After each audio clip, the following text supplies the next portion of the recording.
이 시간 예배를 통해 우리에게 주시는 하나님 언약의 말씀, 신약성경 로마서 8장 1절 2절 말씀입니다.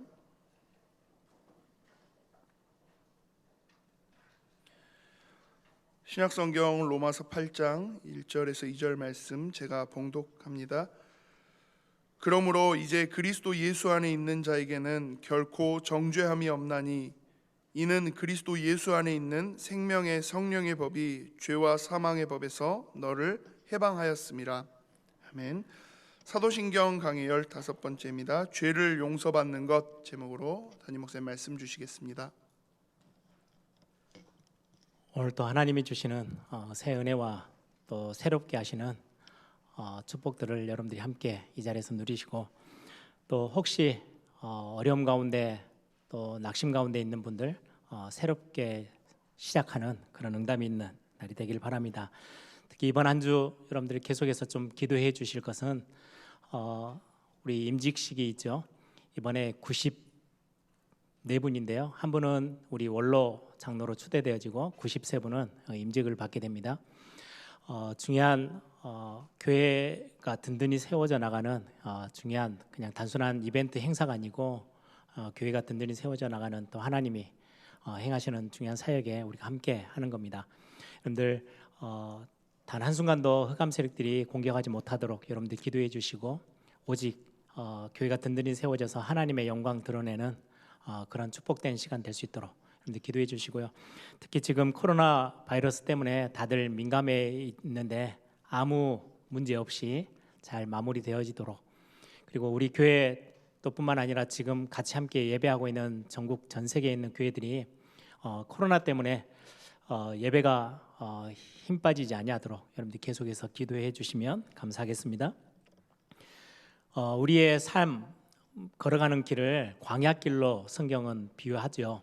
지금 어떻게 보면은 한때 한국교회가 굉장히 붕괴였을 때도 있었지만 지금 같은 경우는 굉장히 위기를 만나 있는 상황이기도 하죠. 우리의 삶에서도 지금 코로나 바이러스 때문에 굉장히 어려움을 겪고 있기도 합니다. 구약 성경에 보면 그 엘리야라는 선지자가 인생에 굉장히 중요한 두 산이 나오는데요. 갈멜산과 호렙산 두 산이 나오는데, 제가 이번 주 말씀을 이렇게 묵상하다가 그 두 산이 우리 인생 가운데도 있구나라는 생각을 좀 하게 됐어요. 우리가 신앙생활하고 또 삶을 살아가는 동안에 굉장히 하나님 앞에 막 응답받고 힘없고 막 신이 나는 그런 상황들, 갈멜산에서 엘리야가 850명 거짓 선지자들과 영적 싸움을 싸울 때 막 하늘에서 불이 떨어지고요, 엄청난 역사들을 경험하고 체험했죠. 우리의 신앙생활 속에 막 그렇게 하나님이 응답을 부으시고 힘있게 막 신나게 신앙생활하는 그런 시기도 있을 겁니다. 그런데 어느 순간 그 왕비가 잡아 죽이겠다고 아주 결단하고는 엘리야를 죽이겠다고 선포했을 때 그 말 한마디, 그리고 상황들 때문에 그렇게도 막 힘났던 막 승리의 경험을 체험했던 그 엘리야가 한순간에 그냥 무너집니다. 힘이 빠지고 낙심되어지고 어찌할 바는 모르겠고, 그래서 하나님 앞에 아예 내 생명을 좀 걷어가 주십시오 라고 할 만큼 완전 낙심되어지고 시험 들어 있을 때 그 산이 호렙산이죠. 우리 신앙생활, 특히 지금 경제 활동하고 계시는 우리 산업인들, 직장인들, 특히 우리 공부하고 있는 학생들까지도 이 코로나 바이러스 때문에 굉장히 어려움을 당하고 있어요. 또 어떤 분들은 코로나하고 상관없이 지금 이 상황 시기 때문에 경제적으로도 어려워지고, 또 어떤 분들은 건강적으로도 어려움 당하고 있는 분들도 있고, 가정적으로나 개인적으로 문제 속에 또 힘든 상황들을 지나가는 성도들도 있을 겁니다. 그때 하나님이 찾아오셔서 너 내가 그럴 줄 알았어, 신앙생활 제대로 좀 하지, 너 이렇게 말씀 제대로 안 붙잡아주니까 이렇게 힘들고 쓰러지고 넘어지고 낙심하는 거 아니야? 라고 하지 않으셨죠. 엘리야를 보고 하나님이 찾아오셔서 천사를 보내서 먹을 거를 주시고 마실 물을 주시고 위로해 주시고 다시금 힘내게 하셔서 호렙산에서 아주 세미한 엄청난 기적과 능력의 막 우레와 같은 소리로 말씀하신 게 아니고요, 세미한 음성으로 엘리야가 갈멜산에서 이전에 경험하지 못했던 진짜 해야 될 사역, 남아있는 인생 가운데 반드시 하나님이 엘리야를 세우신 이유가 있었어요. 그 이유를 알게 하셨어요. 7천 제자, 우상 앞에 무릎 꿇지 않는 7천 제자 세우고, 그리고는 다음 세대, 정말로 이 언약의 메시지가 다음 세대까지 전달되어지고 한 시대를 살려낼 수 있도록 후계자를 세우는, 엘리사를 세우는 작업, 그리고 한 시대 나라를 새롭게 하는, 왕을 새롭게 바꾸는 일까지 엘리야에게 중요한 사명을 다시 한번 놓치지 않도록 호렙산에서 가장 어렵고 낙심되어지고 어떻게 보면은 거의 뭐 웅덩이에 빠져 있듯이 아무것도 할 수 없는 상황처럼 보였지만, 하나님 그곳에서 진짜 일을 할 수 있도록 하나님은 응답을 허락하셨어요. 갈멜산의 응답보다 호렙산의 응답이 훨씬 더 컸죠. 저와 여러분이 지금 어려움을 지나가고 있는 시기 가운데 있는 성도님들도 있을 겁니다. 그 가운데서 낙심하지 마시고, 하나님 오늘도 말씀을 통해서 위로해 주실 것이고, 교회를 통해서 여러분들에게 힘을 주실 것이고, 그리고는 그 하나님의 은혜와 사랑 속에서 여러분들이 진짜 해야 될 여러분들의 미션, 여러분들의 사명, 이거 놓치지 않도록 하나님이 말씀 속에서 확인하게 하실 것입니다. 그래서 여러분들이 어떤 상황 속에 있다 할지라도 힘을 잃지 마시고 오늘 예배 가운데 또 새로 시작하는 그런 응답이 있기를 바랍니다. 오늘 우리가 사도신경을 계속해서 함께 나누는 중에 지금 나는 성령을 믿습니다. 우리 예배의 대상이에요. 성삼위 하나님이시죠. 그 성삼위 하나님, 특히 성령 하나님이 행하시는 중요한 사역, 교회를 세우셔서 저와 여러분을 축복하시고 한 시대에 하나님의 언약의 복음을 전달하는 거룩한 공교회, 하나님이 세우셔서 일을 행하시는 그 교회를 우리가 믿습니다. 그리고 하나님이 하나님의 최고의 축복들을 확인케 하시는 성도의 서로 교통함, 성도의 교제, 이렇게 하나님의 역사하심을, 성령 하나님의 역사하심을 우리는 믿습니다. 그 다음 구절이 오늘 본문이에요. 죄를 사하여 주신 것, 죄를 용서받는 것, 우리가 그것을 믿습니다 라는 고백이죠. 굉장히 중요한 고백입니다. 우리 신앙 고백 속에서 죄를 용서받는다는 것, 이거를 믿고 고백한다는 거는요, 굉장히 중요한 고백인데 굉장히 많은 의미가 담겨져 있어요. 짧은 구절인데 그냥 죄를 용서받는 것을 믿습니다, 죄의 사함을 믿습니다, 단순한 한 구절의 내용이지만 굉장히 이 안에는 많은 것들을 포함하고 있는 부분입니다. 요즘은 시대가 좋은 이야기만 듣고 싶어 합니다. 특히 교회에 와서 신앙생활하는 많은 성도들이 뭐 나를 좀 이렇게 찌르고 힘 빼는 이야기들은 듣기 싫고요. 그냥 막 힘주고 막 내가 축복받고 응답받고 이런 이야기에 훨씬 더 익숙해하고, 특히 죄에 대한 이야기, 죄인임을 선포하는 그런 메시지에는 굉장히 귀를 막고자 합니다. 뿐만 아니라 지옥에 대한 메시지, 심판에 대한 메시지들은 듣기를 거부합니다. 굉장히 싫어합니다. 그래서 교회가 그냥 번영의 복음, 굉장히 잘 되어지고 복음 받으면, 예수 믿으면 축복받고 건강해지고 부자 되고 막 이런 수준의 윤리도덕적인, 눈에 보이는 육신적인 부분의 많은 이야기들이 그냥 교회 안에서 머물고요, 그런 설교들이 주가 되어져서 선포되어지고 있는 게 사실 참 안타까운 부분이기도 합니다. 그런데 성경은 오늘 신앙 고백 속에서도요, 죄에 대한 분명한 말씀을 전달하고 있어요. 여러분, 죄를 사하여 주신 것을 믿습니다. 죄 용서받는 것을 믿습니다. 오늘 제목을 그렇게 정했는데요, 이 안에는 굉장한 의미가 담겨져 있습니다. 죄를 용서받는다는 것은 뭘 전제로 해요? 우리가 죄 가운데 있고 죄인임을 전제하고 있는 구절이에요.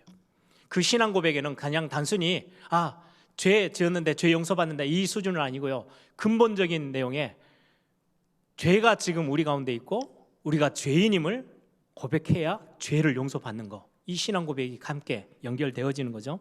이 고백은 하나님께서 창조하셨던 그 창조에서부터 시작해서 타락으로, 이 타락돼서 완전히 아무것도 해낼 수 없는 완전 멸망 가운데 있는 저와 여러분을 향해서 하나님이 구원 계획을 세우셨고, 그리고는 그리스도를 보내셔서 십자가로 그 하나님의 그 크신 사랑과 은혜를 베푸심을 드러내는 고백이 죄 용서받는 고백이에요.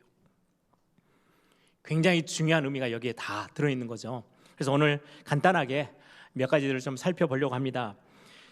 죄를 용서받는다는 것, 이 안에는 가장 첫 번째 저와 여러분이 기억해야 될 부분입니다. 저와 여러분이 죄인임을 고백하는 고백이에요. 사도신경에서 단순히 나는 성령을 믿습니다, 거룩한 공교회와 성도가 서로 교통하는 것과 죄를 용서받는 것과 몸이 다시 사는 것과 이렇게 고백하면서 쭉 지나가는 고백이 아니고, 이 안에는 굉장히 중요한 영적인 의미가 있는데, 그 첫 번째가 죄를 용서받는다는 말은요, 저와 여러분이 죄인이라는 전제를 가지고 있어요. 하나님께서 저와 여러분을 창조하셨어요. 이 세상을 창조하셨어요. 그리고는요, 심히 보기 좋았더라 라고 말씀하세요. 그런데 하나님의 형상대로 그냥 물건 하나처럼 창조해 놓은 게 아니고, 하나님의 형상대로 우리를 창조하시고 우리와 함께 있게 하고 있기를 원하셨고, 우리와 대화하고 소통하고 우리와 관계 속에서 서로 교통하며 나누기를 원하셨던 그 하나님, 그래서 우리를 창조하셨거든요. 그런데 창세기 3장에 그 하나님과의 관계를 완전히 인간이 사단의 속임수에 빠져서 깨트립니다. 그걸 보고 죄라고 합니다. 근본적인 죄, 근원적인 죄예요. 창세기 3장에서 하나님과의 관계, 나 필요 없어요, 내가 하나님처럼 있을래요. 하나님을, 저는 메시지 쪽에 그 이야기를, 그 말씀을 많이 나누죠. 하나님을 인정하라고, 하나님을 하나님으로 인정해 드리는 거, 그게 신앙이라고. 우리의 신앙 고백 속에 굉장히 중요한 부분이라고 제가 말씀드리죠. 하나님을 나는 피조물이고 하나님이 창조주 되심을, 하나님 내 인생의 주인 되심을 나는 그 주인 앞에 무릎 꿇으면 돼요. 하나님이 나를 다스리시는 왕 되심을, 나를 너무나도 사랑하시는 나의 아버지 되심을 인정하는 거, 그게 신앙의 굉장히 중요한 부분이라고 말씀드리는데, 창세기 3장은요 그걸 완전히 거부하는 거예요. 하나님이 우리의 생명의 주관자신데 내가 하나님처럼 될 거예요. 내가 생명을 가지고 움직일 수 있는 것처럼. 그게 창세기 3장의 가장 근본적인 하나님과의 관계를 완전히 깨트리고 끊어내는, 하나님의 은혜도 필요 없고 난 하나님의 존재도 필요 없고, 내가 하나님의 그 자리, 하나님이 계시는 그곳을 밀어내고 내가 그곳에 있을 거예요. 그게 창세기 3장이거든요. 그건 근본적인, 근원적인 죄라고 성경은 말씀합니다. 하나님을 인정하지 않고 하나님을 필요로 하지 않는 자리예요. 여러분, 저와 여러분은 시간을 움직일 수 없어요. 시간의 주관자는 하나님이세요. 저와 여러분은 손목에 시계를 차고 있는 거지 시간을 우리가 가지고 있을 수 있는 게 아니에요. 하나님의 손에 있어요. 저와 여러분의 낳고 죽고 병들고 모든 우리의 생사화복을 주관자는 하나님이시지 내가 아니거든요. 그런데 이거를 인정하지 않고 내가 하나님처럼 될 거야, 그게 창세기 3장의 가장 큰, 그걸 보고 원죄, 근원적인 죄라고 성경은 말씀해요. 이 근원적인 죄가 인간 가운데, 우리 가운데 들어옴으로 모든 영역에, 전 부분에, 칼빈 목사님은 말씀하죠. 모든 부분 단 하나도 빠짐없이 싹 다 오염되어지고 감염돼 버렸어요. 우리의 생각도, 우리의 마음도, 우리의 삶의 모든 거 움직이는 것까지, 거기에서 나오는 게 윤리 도덕적으로 우리의 많은 자범죄까지도 드러나 있는 거죠. 성경에서 근본적인 죄는 하나님의 관계를 깨트렸어요. 하나님이 필요 없대요. 하나님을 인정하지 않는 거예요. 하나님, 나는 그 하나님의 은혜도 필요 없고 나는 그냥 내가 주인이 되어져서 나 중심으로 그냥 갈 겁니다 라고 그 자리에 서 있는 거, 그게 창세기 3장이거든요. 이 죄는 반드시 부패가 가져오고 형벌이 따라와요. 그게 창세기 6장이에요. 죄가 점점 관영해지고 부패되어지면서 결국은 인간을 완전히 멸망 가운데 끌고 나가는 형벌 가운데 서게 만들었어요. 물로서 심판을 당하잖아요.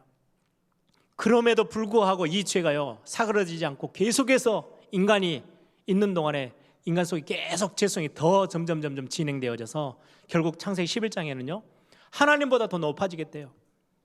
하나님이 필요 없어 정도가 아니고요, 우리가 하나님보다 더 높은 자리에 가자. 그래서 바벨탑을 쌓아요. 완전히 무너져요. 이게 죄성을 가지고 있는 근본, 하나님을 떠나 있는 인간의 모습. 그런데 성경은 우리에게 뭐라고 말씀하시는지 아십니까? 로마서 3장 23절에요. 모든 사람이 죄를 범하였음에 하나님의 영광에 이르지 못하더니. 저는 여기서 하나님의 마음을 어느 날 말씀을 묵상하다 느껴졌어요. 모든 사람이 죄를 범하였음에 모든 종교에서 죄에 대해서 다룰 때는요, 그래서 너는 죄값을 치러야 돼.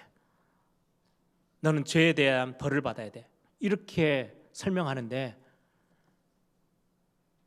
여기 성경은 뭐라고 말해요? 모든 사람이 죄를 범하여서 하나님의 영광 가운데 함께 하나님과 나누고 함께 교제하고 하나님과 함께 해야 될 인간이 그걸 놓쳐버린 거, 하나님 그걸 너무나도 안타까워하시는, 하나님의 관점, 성경에서 말씀하시는 초점은 죄를 지었으니까 너는 죄값을 치러. 단순히 여기에서 머물지 않아요. 정죄함에서 머물지 않아요. 하나님의 영광에 들어가지 못한 그 하나님의 그 크신 사랑이 느껴졌어요. 모든 사람이 죄를 범하였음에 하나님의 영광에 이르지 못하더니. 로마서 3장 10절에는요, 의인은 없나니 하나도 없다. 모든 이 땅에 있는 사람들이 다 죄인이라고 성경은 선포합니다.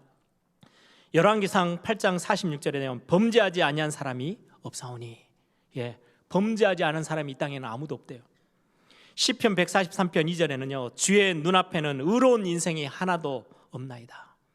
의로운 사람이 다 죄인이에요.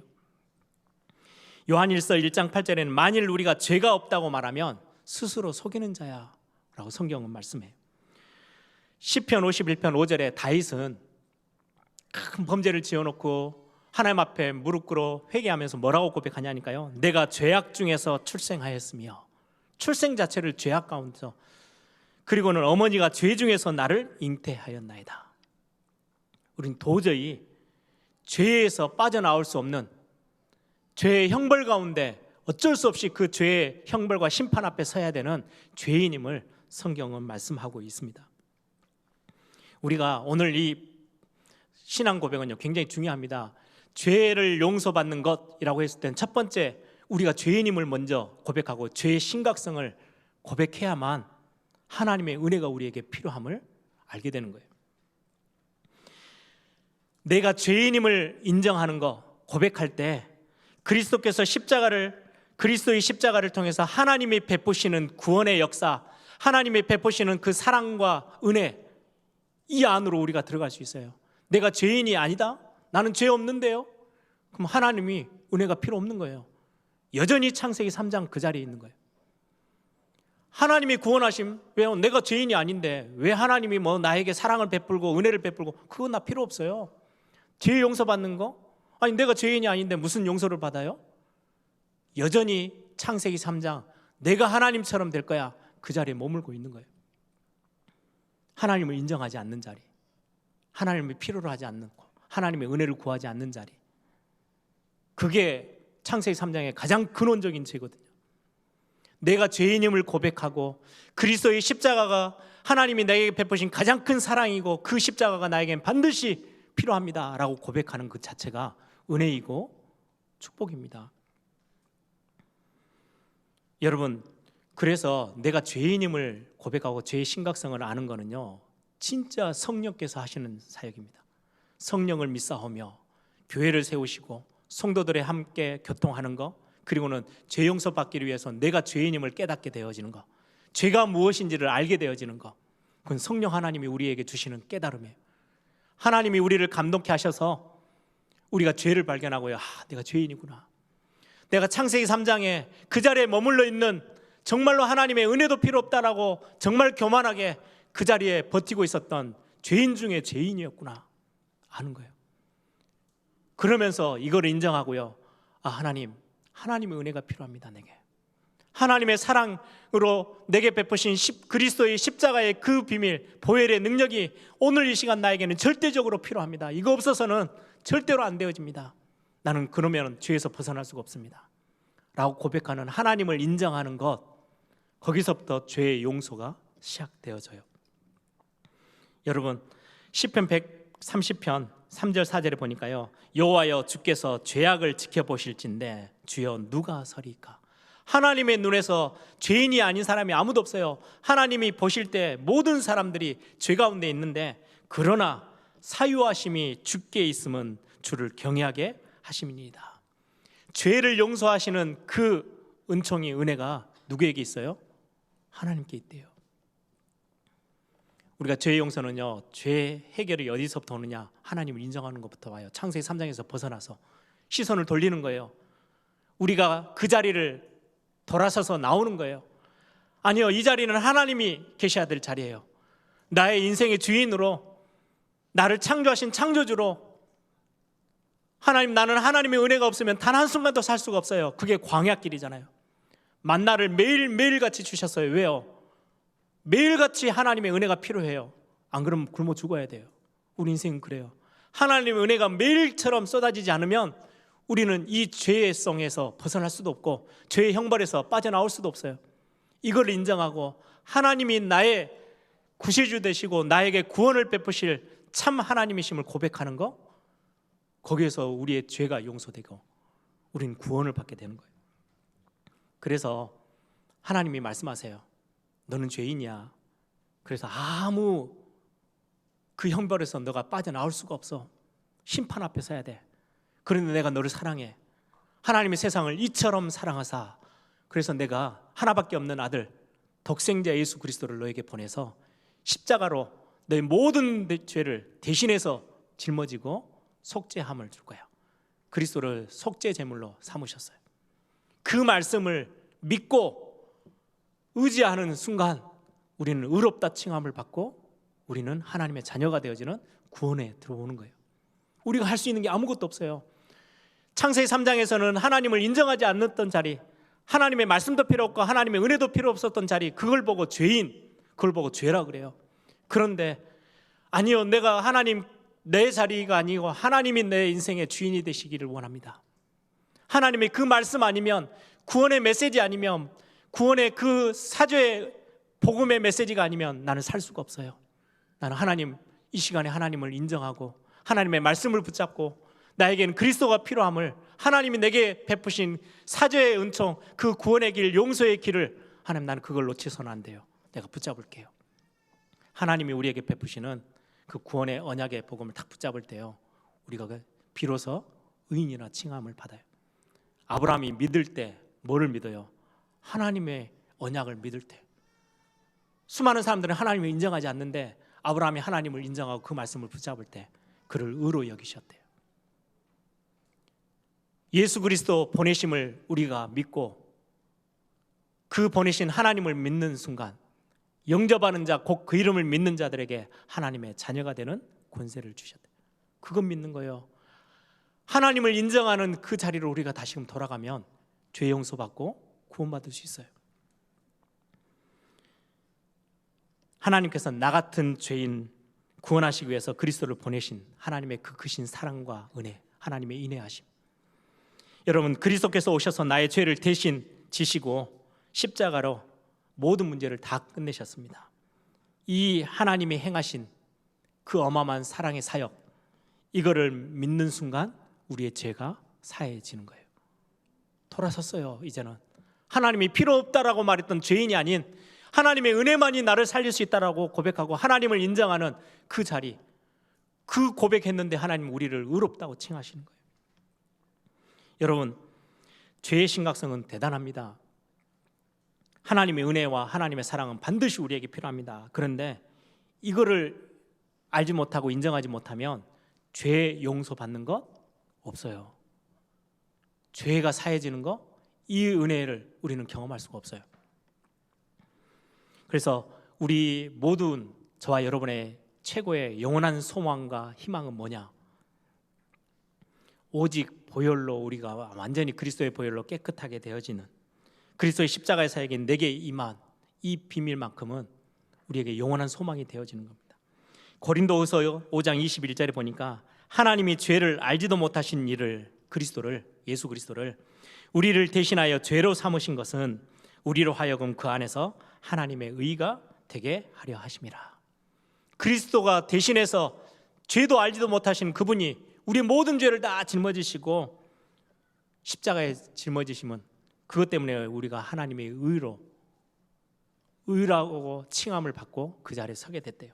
요한일서 1장 8절 9절에는 만일 우리가 죄가 없다고 말하면 스스로 속이고 또 진리가 우리 속에 있지 아니할 것이요 만일 우리가 우리의 죄를 자백하면 그는 미쁘시고 의로우사 우리 죄를 사하시며 우리를 모든 불의에서 깨끗하게 하실 것이요. 이것만이 우리의 소망이에요. 이것만이 우리의 희망이 되어지는 거예요. 여러분, 그리스도가 없는 우리의 상태 상상이나 되십니까? 얼마나 비참하겠어요. 형벌 앞에 서 있어야 돼요. 매 순간 우리는 엄청난 저주와 재앙 가운데 그걸 짊어지고 살아야 돼요. 그리고는 결국 심판 앞에 서야 되거든요. 그 그리스도 없는 저와 여러분의 상태예요. 우리가 예수 그리스도 안에 머물기만 하면 이 모든 문제에서 다 끝내주시겠다고 하는 죄의 사함, 죄의 용서의 축복 속에 우리가 들어오게 되는 겁니다. 우리가 뭔가 선함을 공을 많이 쌓고 선을 많이 행하고 막 구제 활동하고 조금 더 착하게 살고 그래서 죄를 해결받는 게 아니에요. 우리는 처음부터가 죄인이고 다윗이 고백했던 것처럼 죄인된 어머니가 나를 잉태해서 나를 낳았어요. 죄 가운데서 내가 태어났어요. 이 죄의 심각성과 죄인됨을 하나님 앞에 고백하고 하나님의 은혜와 하나님의 그 사랑이 아니면 저는 구원받을 수 없어요. 그래서 하나님이 베푸신 그 사랑의 극치되는 그리스도의 십자가, 나에게는 절대 이거 아니면 안 됩니다 라고 고백하는 그 고백이 우리에게는 희망이고 소망인 겁니다. 여러분, 로마서 8장 1절 2절 오늘 본문이죠. 그러므로 이제 그리스도 예수 안에 있는 자에게는 결코 정죄함이 없나니. 여러분들 스스로도 정죄하지 마세요. 죄책감처럼 제가 생각할 때는 제일 무거운 짐, 죄책감인 것 같아요. 이건 벗어낼 수가 없어요. 조그만한 잘못부터 시작해서 얼마나 이게 종교가요 이 죄책감을 활용하는지요. 제가 예전에 저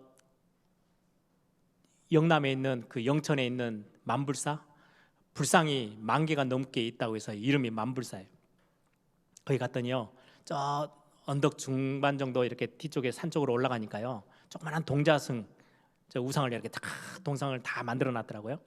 거기 앞에 조그만한 이름들이 다 써져 있어요. 그게 뭐냐고 물어봤더니 낙태했던 엄마들이 죄책감에 못 이겨서 그럼 거기에 돈을 어마어마하게 내는 거예요. 죄책감을 어떻게 좀 버려보려고. 자기가 실수를 했던 어쩔 수 없었던 상황 없이 그 아이를 죽였다는 그 죄책감, 이걸 활용해가지고 돈벌이를 사용하더라고요. 돈벌이는 할 수 있어도 죄책감을 해결할 수는 없어요.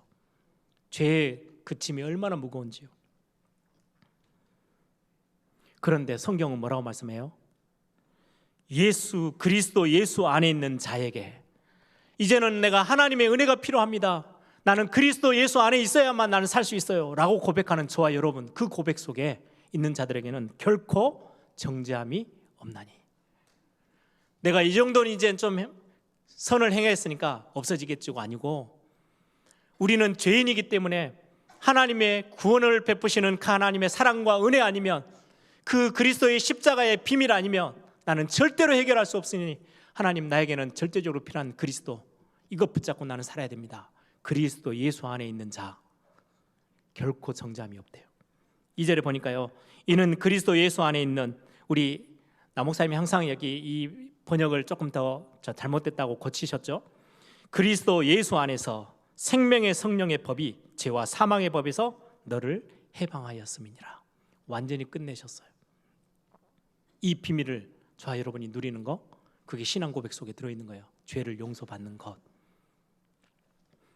저는 이 말씀을 고백하면서 앞부분이요, 사도신경의 그 신앙 고백이 대단하구나라는 걸 느끼는 게요, 이게 하나하나도 의미가 있어요. 성령을 믿습니다. 앞부분은 성부 하나님, 성자 예수님, 아주 구체적인 어떤 신앙 고백들이 쫙 나와있죠. 그리고는 마지막 단락에 성령 하나님에 대해서 쫙 설명하고요, 그 성령 하나님의 사역의 가장 최고의 비밀인 거룩한 공교회, 성도가 서로 교통하는 거, 죄 용서 받는 거, 이게 하나하나도 의미가 있지만 연결되어져요. 여러분, 교회의 참된 기능, 죄 용서함, 죄 사함의 복음이요, 매일 매 순간마다 교회는 이거 선포해야 돼요. 이게 선언되어지고 이게 교회 안에서요 날마다 풍성하게 전달되어지는 게 참된 교회의 기능이에요.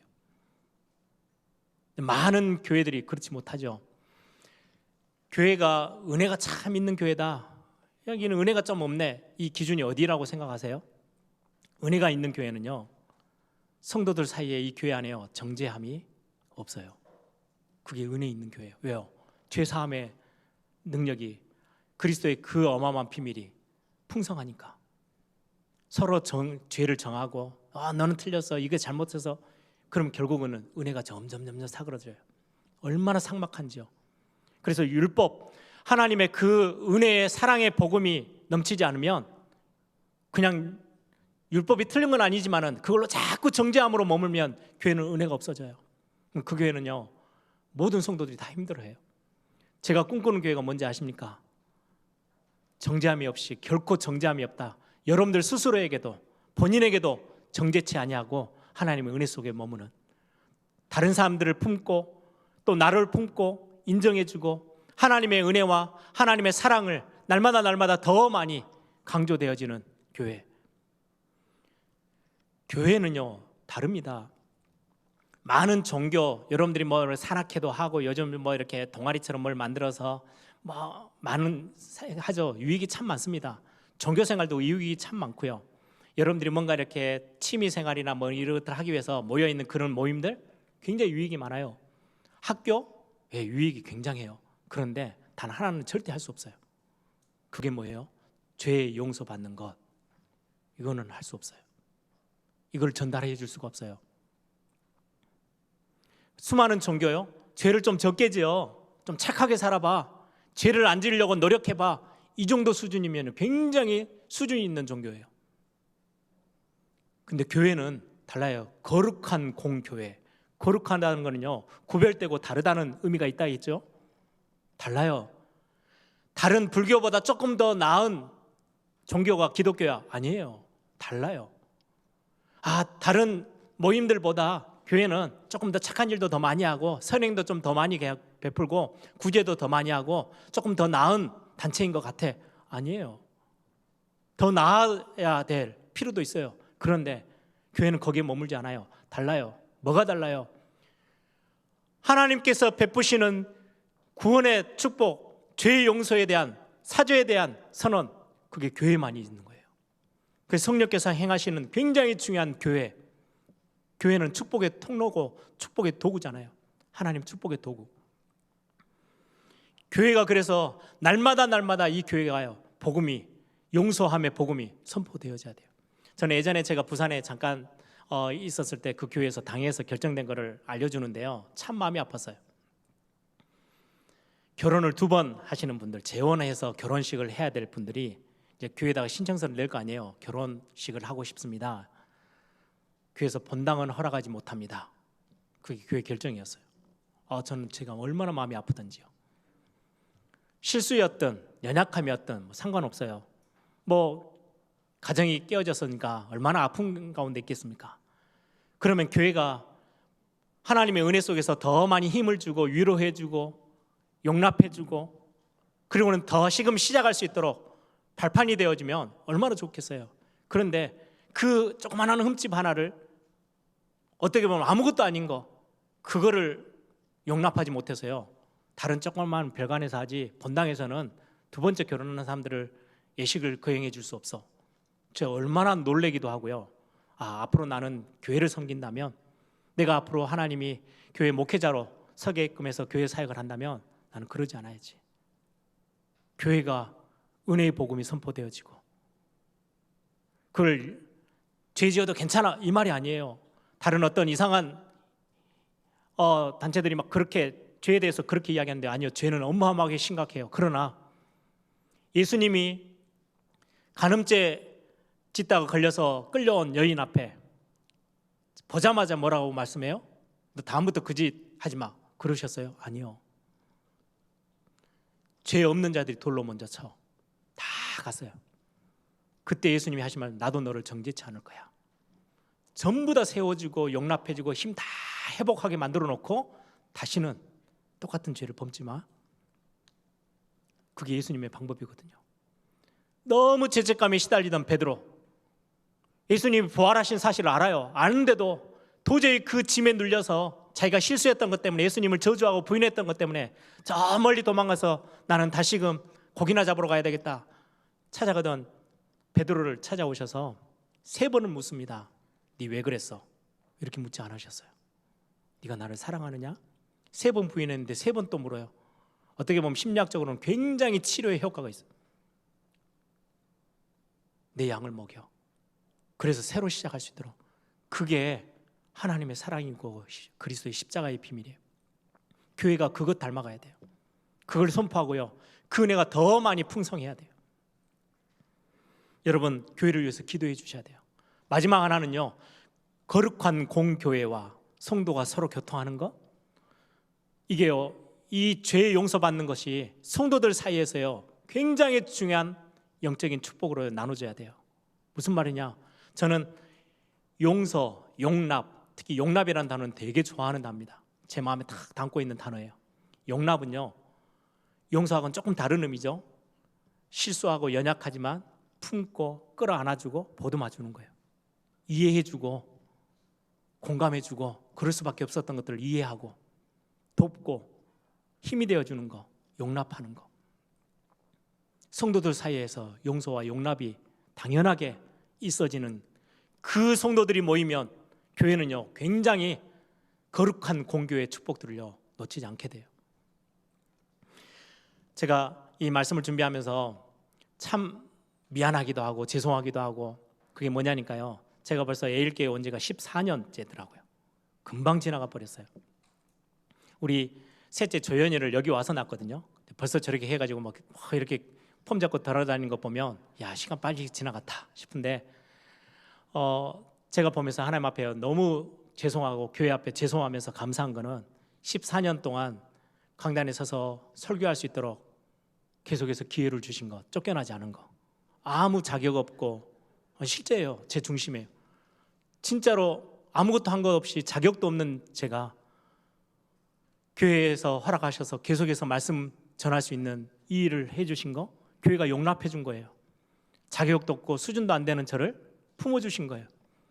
그래서 제가 교회 우리 성도님들에게 갚을 수 있는 거는요 딱 하나예요. 성도님들을 제가 용납하는 거예요. 근데 내가 그릇이 너무 작아요. 다 품고 싶은데 어떨 때는 잘 못할 때가 참 많더라고요. 그때마다 저를 돌아봐요. 아니야, 내가 이 교회가 우리 직분자들이, 우리 성도님들이 나 같은 존재를 품어주셔서 계속해서 이 교회에서 쫓겨나지 않고 제가 사역할 수 있다는 거, 은혜 중에 은혜인데, 사랑이 어마어마한 큰 사랑을 받고 있는 건데, 도리어 내가 성도들의 연약함을 가지고 지적하고 정죄한다면 그거는 아니지. 내가 용납받았으면 나도 용납해야지. 그게요, 제가 목회하는 굉장히 중요한 제 중심 한복판에 있는 부분이에요. 성도가 서로 교통하는 거.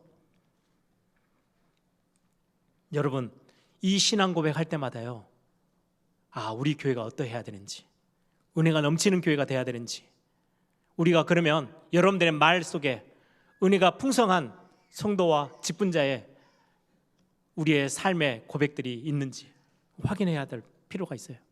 뿐만 아니라 성도와 서로 교통하는 것 속에 조금 부족하고 연약하고 거스리는 것들이 있겠지만 용납하고 품고 도와주고 위로하고, 하나님께서 엘리야가 넘어져 있을 때 비난하지 아니하고 정죄치 아니하고 그를 따뜻한 것으로 품고 그를 위로하고 다시금 세우셔서 사명 감당할 수 있도록 힘을 주셨던 그 모습처럼 교회가 그러해야 되고, 성도의 서로 교통함 속에 그 죄의 용서함 받은 우리가 함께 나눌 굉장히 중요한 축복과 은혜라고 저는 확신합니다. 예수님이 우편강도 십자가 지실 때 우편강도를요 정죄치 아니하시고 그냥 품으셨어요. 죄인임을 고백하는 그 순간, 저와 여러분이 오늘 우리 에일교회 안에 그런 응답이 마음껏 풍성해지고 은혜가 넘치고, 저와 여러분의 개인이 하나님 앞에서 오늘도 하나님의 은혜를 사모하고 하나님의 그 궁일하심, 하나님의 그 사랑 구하는 그런 응답에 넘치는 축복의 시간 되기를 소망합니다.